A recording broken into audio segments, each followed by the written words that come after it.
Di kerajaan tertinggi yang ada di langit, para malaikat berkumpul saling berbisik ketika Allah berfirman kepada mereka, "Sesungguhnya aku hendak menjadikan seorang khalifah di muka bumi." Para malaikat bertanya, "Mengapa engkau hendak menjadikan di bumi itu orang yang akan membuat kerusakan padanya dan menumpahkan darah? Padahal kami senantiasa bertasbih dengan memuji engkau dan menyucikan engkau." Allah berfirman, "Sesungguhnya aku mengetahui apa yang tidak kamu ketahui." Allah mengajarkan nama-nama semua benda kepada Adam, menyuruhnya untuk tinggal di surga dan menciptakan Hawa baginya sebagai istri dan teman hidupnya. Hingga akhirnya Adam bermaksiat kepada Rabb-nya dan ia pun diturunkan ke bumi. Semakin lama, jumlah anak cucu Adam kian bertambah banyak setelah mereka beranak pinak. Seiring bertambahnya keturunan mereka, permukaan bumi kian penuh dengan dosa. Khalifah Allah di bumi menyembah berhala yang mereka buat sendiri dari bebatuan. Mereka sujud kepadanya dan mengisi hari-hari dengan kesia-siaan, hingga seseorang tega membunuh saudaranya sendiri, mencuri hartanya, dan bertindak aniaya terhadapnya. Semua itu terus mereka lakukan, sementara malaikat terus mencatat seluruh amalan Bani Adam dalam buku catatan amal yang kian hitam pekat melebihi gelapnya malam. Pada waktu itulah mereka berkata, "Mereka ini adalah para khalifah Allah di muka bumi, tapi mereka bermaksiat kepadanya.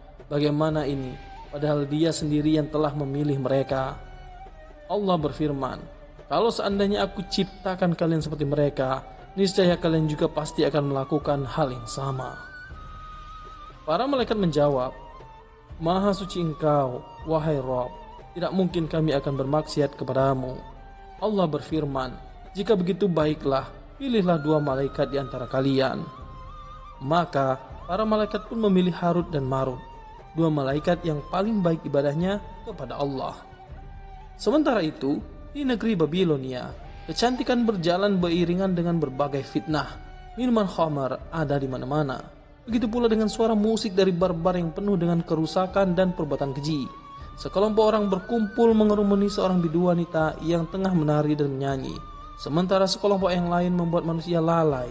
Lalu mereka mencuri harta orang-orang yang sedang asik menonton pertunjukan joget dari musik tersebut. Semua kemungkaran ini didengar dan disaksikan sendiri oleh Harut dan Marut.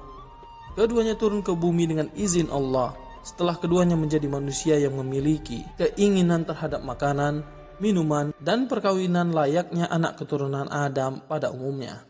Negeri Babilonia menjadi satu-satunya negeri yang paling memungkinkan untuk ditinggali Harut dan Marut yang memang masih menyimpan keelokan malaikat dan pesona yang memukau hati dan mata siapapun yang memandangnya. Andai keduanya diturunkan di tempat lain, niscaya keduanya tidak akan pernah ditinggalkan oleh manusia dan akan menjadi godaan bagi mereka. Tapi di Babilonia, kota yang benar-benar penuh dengan godaan dan kecantikan, semua itu terjadi. Setelah menempuh perjalanan sekian lama, Harut akhirnya merasakan kecapean. Ia berkata, "Dada dan kepalaku terasa sakit. Dada dan kepalaku terasa sakit. Tubuhku terasa berat sekali seperti gunung. Saking beratnya kedua kakiku tidak kuat lagi untuk membawanya." Marut berujar, "Sepertinya kau merasakan sakit seperti yang sedang aku rasakan. Selain itu, aku juga merasakan perutku sakit sekali." Itu suara perut lapar, sobat. Kita sekarang sudah menjadi manusia setelah sebelumnya kita menjadi malaikat yang tidak butuh makan dan tidak pula minum. Kita hanya bertasbih dan menyucikan Allah sepanjang hari, kata Marut. Harut memandang ke langit, berdoa memohon kepada Allah agar berkenan memberinya makanan. Dan tiba-tiba saja aroma daging panggang tercium dan menusuk hidung. Keduanya pun bergegas bangkit untuk mencari makanan tersebut. Pandangan keduanya menjelajah area sekitar hingga akhirnya tertuju pada sekelompok orang yang sedang makan. Harut dan Marut lalu mendekati makanan tersebut hingga berjarak hanya beberapa langkah saja. Sementara rasa lapar terus mengusik, namun kesombongan menahan keduanya untuk mengemis di negeri Babilonia atau meminta makanan. Akan tetapi, bagaimana mungkin keduanya dapat mengatasi rasa lapar bila tidak makan? Keduanya sudah pergi dan duduk di dekat orang-orang yang sedang makan, tapi keduanya hanya memandangi mereka makan. Orang-orang yang sedang makan itu pun melihat Harut dan Marut lalu memanggil keduanya untuk ikut makan bersama mereka. Keduanya pun makan sampai kenyang. Suara perut lapar kini sudah berhenti. Harut dan Marut memandangi orang-orang yang makan bersamanya. Tiba-tiba ada seorang wanita menarik perhatiannya. Keindahannya, kecantikannya, rambutnya yang terurai sampai sebahu, dan parasnya yang terlihat laksana bulan di malam purnama. Dialah Zuhroh, wanita paling cantik di Babilonia. Akan tetapi keduanya pun segera teringat kalau telah berbuat kesalahan dan harus cepat-cepat bertobat serta memohon ampun atas dosa ini. Rasa malu pun hampir membunuh keduanya dan penyesalan pun segera mengalir di wajah mereka. Akan tetapi belum juga penyesalan itu lenyap, hawa nafsu kembali lagi hadir dan membuat mereka menatap Zuhroh lama sekali. Di dalam lubuk hati, suara keimanan berteriak keras hingga menyadarkan keduanya. Mereka pun beristighfar, memohon ampun kepada Allah, dan hanya ada satu cara yang dapat menyelamatkan mereka dari dosa itu, yaitu meninggalkan tempat tersebut. Harut dan Marut bergegas berdiri sambil memohon ampun kepada Allah. Setelah lama berjalan meninggalkan tempat itu, keduanya mulai merasakan kembali satu keinginan yang sangat kuat untuk melihat wanita itu. Keduanya pun menoleh, lalu cepat-cepat melanjutkan perjalanannya kembali. Harut kemudian menoleh ke arah Marut dan berkata, "Nafsu syahwat manusia yang keji telah mendorongku untuk melakukan kemaksiatan kepada Allah. Duhai betapa keji nafsu manusia." Marut berkata, "Kamu pasti sedang merasakan hal yang sama seperti yang aku rasakan." "Ya, dan aku takut bila nanti tempat kita kembali adalah neraka, sama seperti mereka yang gemar berbuat maksiat," jawab Harut. "Tidak, jangan takut. Kita pasti mampu mengalahkan syahwat ini. Kita akan menekannya, memohon ampunan kepada Allah dan bertobat kepadanya," timpal Marut. Kedua malaikat itu pun berjalan ke sebuah tempat yang jauh sekali dari manusia, yang tidak ada kemaksiatan di sana. Matahari mulai terbenam. Bentuknya seperti sebuah lingkaran berwarna merah, seumpama emas merah murni, kemudian tenggelam hingga tidak lagi terlihat sama sekali. Setelah itu, malam dengan kegelapan menyergap siang. Bintang-bintang bermunculan di langit hingga memenuhinya dalam sebuah festival langit nan indah. Sementara itu, Harut dan Marut telah larut dalam sholat dan tasbih memuji Allah. Keduanya memohon ampunan kepadanya atas dosa-dosa yang telah mereka perbuat. Gelap malam semakin pekat, alam semesta bersiap tidur. Dua malaikat itu masih saja larut dalam kekhusyukan mereka. Keduanya tidak menyadari apapun selain semilir suara angin, seumpama ratapan seorang ibu yang kehilangan anaknya. Dua malaikat itu merasakan satu hal yang baru yang biasa dirasakan manusia, yaitu rasa takut.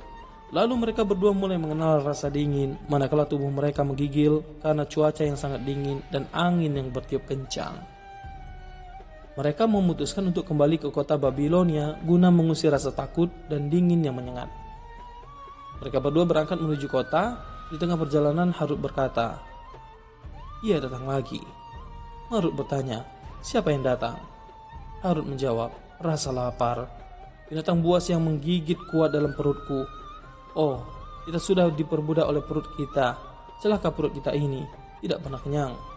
Harut berkata, "Kalau begitu mari kita cari makanan lagi."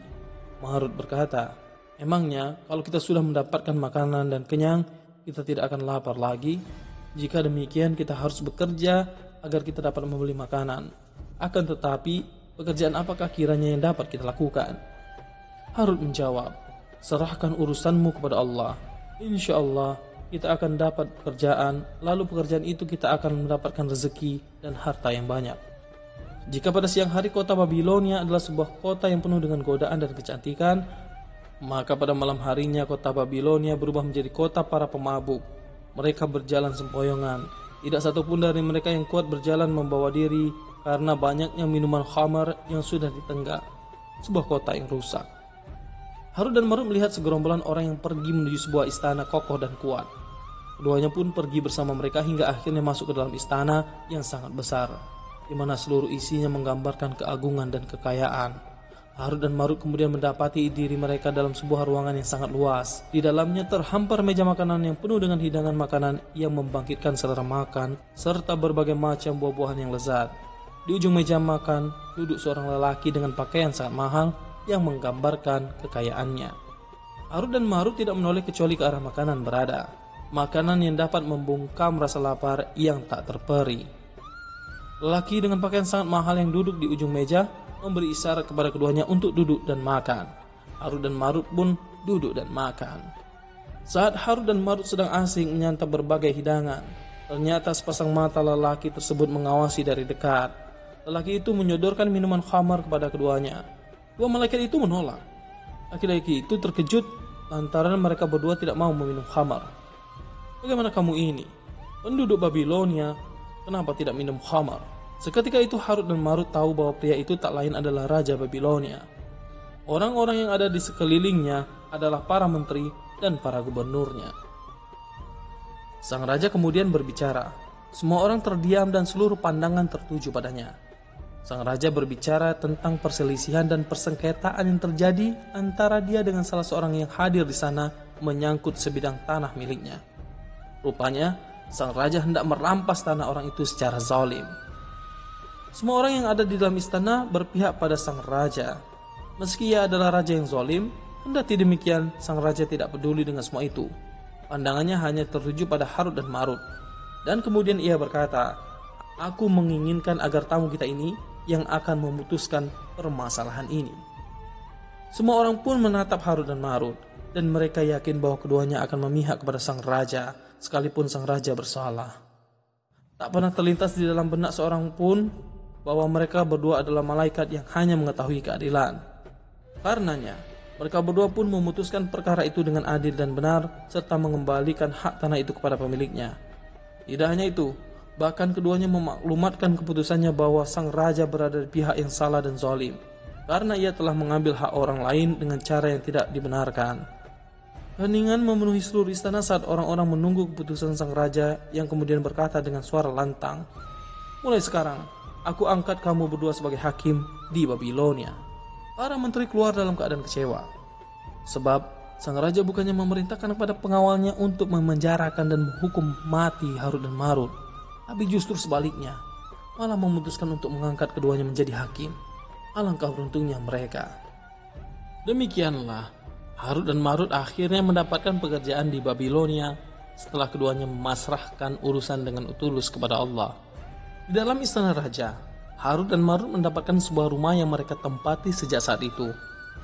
Mereka berdua tidak lagi mengalami kedinginan, rasa lapar, dan rasa takut. Mereka juga tidak perlu lagi meminta makanan kepada orang lain setelah itu. Hal pertama yang mereka lakukan adalah bersyukur kepada Allah, berdoa kepadanya, serta menyucikannya. Akan tetapi, hati mereka ternyata tidak lagi merasakan kekhusyukan dan kejernihan seperti yang pernah mereka rasakan sebelumnya. Inilah kehidupan manusia yang lemah yang selalu mereka cemooh saat mereka berdua masih berada di langit sebagai malaikat. Setelah itu mereka berdua kedatangan tamu baru yang tidak mereka kenal sebelumnya, yaitu rasa kantuk dan ingin tidur. Sebab keduanya merasakan bahwa kelopak mata mereka terasa berat untuk dibuka. Tubuh mereka letih, lalu Harut berusaha keras membuka kedua matanya dan mengatakan, "Inikah kematian, wahai Marut? Akankah kita mati? Aku merasa tubuhku sangat letih dan kedua mataku terasa amat berat untuk dibuka.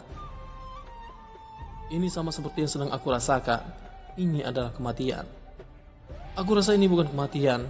Ini adalah sesuatu yang lain." Harut mengatakan demikian sambil menguap. Kata-katanya kemudian terhenti.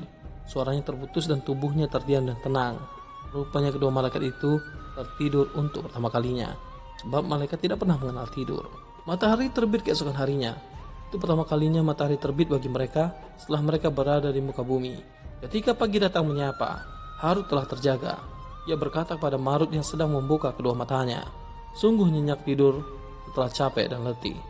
Marut berkata, "Aku merasa seperti baru diciptakan lagi." Hakim Harut dan Marut mulai bekerja lebih awal.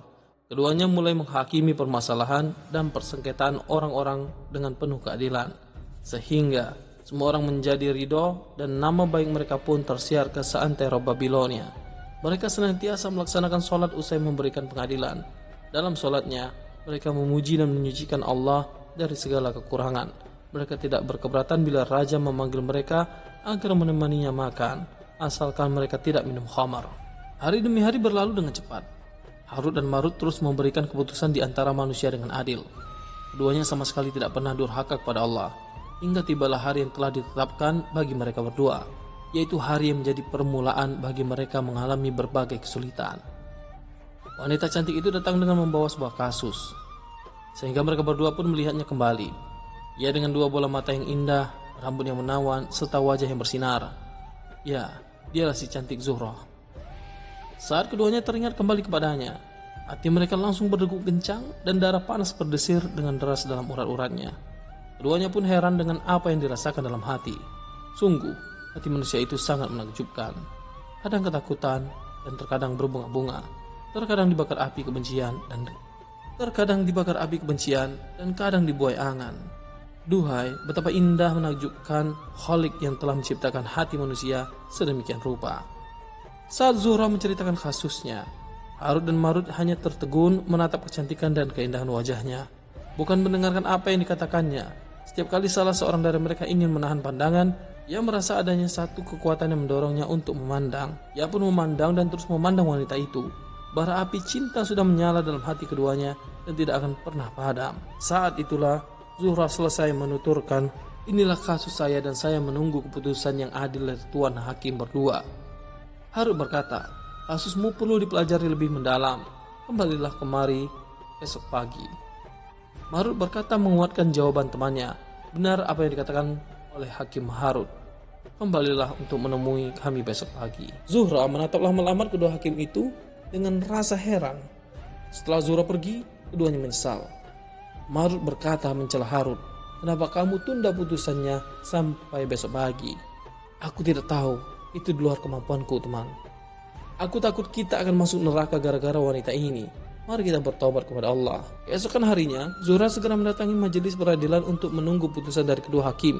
Sementara itu, mereka berdua semalaman tidak dapat memejamkan mata barang sebentar. Kali ini mereka berdua berjanji tidak akan menatap Zuhra. Keduanya bahkan berjanji akan memadamkan gejolak hasrat yang ada di dalam diri mereka. Zuhra masuk ke dalam ruangan, dan baru saja ia memandang keduanya, Harut sudah lupa dengan janjinya dan Marut juga tidak ingat lagi dengan tobatnya. Mereka berdua berbicara memberikan putusan yang tidak adil, lebih memihak kepadanya. Zuhra kemudian bangkit hendak pulang. Namun tiba-tiba Harut dan Marut bertanya, mau kemana? Zuhra menjawab, ke kuil untuk menyembah matahari, datanglah bersamaku. Mereka bertanya, lalu apa yang akan kami lakukan? Zuhra menjawab, tentu kamu berdua akan menyembah matahari bersamaku.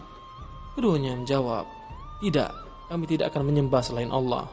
Wanita itu kemudian keluar meninggalkan mereka, dan lagi-lagi mereka kembali mencela diri sendiri. Mereka teringat akan janji yang telah mereka ikrarkan. Harut berkata, rahmat Allah itu sungguh sangat luas, mari kita bertobat kepada Allah.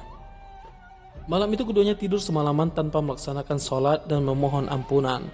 Setelah matahari terbit dan siang menjelang, mereka berdua berangkat menemui Zuhra, dan bukannya berangkat ke majelis pengadilan. Setelah mereka bertemu dengannya, wanita itu menyuguhkan khamar kepada mereka, namun mereka tidak mau meminumnya. Zuhra pun marah kepada keduanya hingga mereka ingin berdamai dengannya. Tapi Zuhra tidak mau memaafkan kecuali bila mereka berdua mau meminum khamar. Akhirnya mereka minum juga dan khamar pun mulai menguasai kepala mereka berdua. Tiba-tiba datang seorang laki-laki yang ingin menemui Zuhra. Ia pun melihat Harut dan Marut berada di rumah Zuhra. Kedatangan orang itu membuat mereka gugup. Terlintas di dalam benak mereka bahwa orang itu akan membeberkan rahasia mereka berdua. Harut yang ketika itu masih berada di bawah pengaruh khamar pun berdiri untuk mencekik orang itu. Marut tidak mau ketinggalan. Ia membantu Harut untuk menghabisi nyawa si malang yang tidak bersalah selain karena telah melihat mereka berdua sedang berada di kediaman Zuhra. Setelah pengaruh khamar hilang dan mereka tersadar, keduanya merasa sedih dan galau. Mereka ingin terbang ke langit, tapi bagaimana mungkin? Sebab mereka kini telah terbebani oleh dosa-dosa yang telah mereka lakukan. Mereka kemudian mendengar suara dari langit yang menyeru, kalian memilih siksa di dunia atau di akhirat. Mereka pun memilih siksa di dunia daripada siksa di akhirat. Mereka pun memilih siksa di dunia daripada siksa di akhirat. Sehingga mereka terus-menerus disiksa hingga hari kiamat kelak. Dari kisah ini dapat kita ambil hikmah dan pelajaran bahwa tobat dari dosa lebih baik daripada terus-menerus melakukannya. Seorang malaikat tentunya diciptakan dari cahaya, tidak makan, tidak minum, tidak tidur, dan tidak menikah, serta tidak pernah bermaksiat kepada Allah atas apa yang Dia perintahkan kepada mereka. Namun apabila seorang manusia menaati setan dan bermaksiat kepada Allah, berarti ia seorang yang lemah, dan bila sudah bertobat kepada Allah, maka ia akan menjadi orang yang kuat yang dapat mengalahkan setan yang ada dalam dirinya. Wallahu a'lam bishawab. Demikian kisah singkat yang dapat disampaikan Ragam Islam Channel pada kesempatan kali ini. Assalamualaikum warahmatullahi wabarakatuh.